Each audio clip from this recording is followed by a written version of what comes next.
Now, one thing I do want to point out here, for example, right here, we've got a little plug, which I suspect is probably a drain plug. So don't cover things that really matter.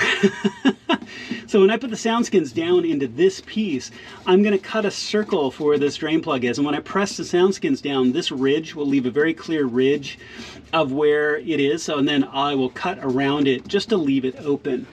I'm also still going to bolt this or unbolt the sensor right here. I'm going to leave this power brick down. I'm not going to get underneath that. There's not enough space underneath for it to not be sitting cockeyed with SoundSkins underneath. I'll leave the foam in place. I'll leave the white plastic in place. Anywhere that really I see bare metal, like I will come underneath this wiring harness and down. I'll go down through this well, down this side, all the way across.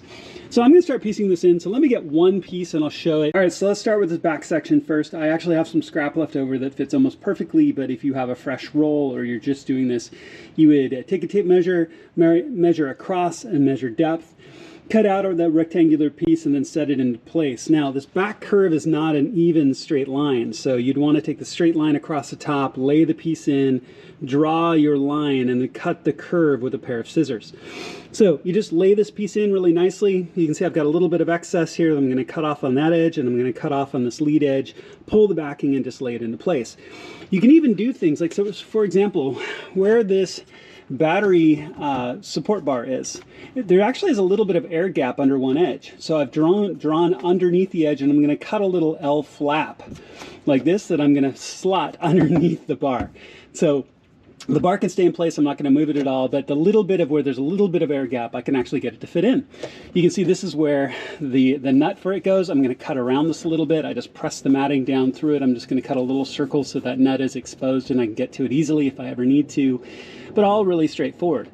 Also, just as a quick side note, I went ahead and pulled my amp from this side, vacuumed underneath, cleaned it out, because there's enough space with the amp frame itself that I can fit SoundSkins underneath it too.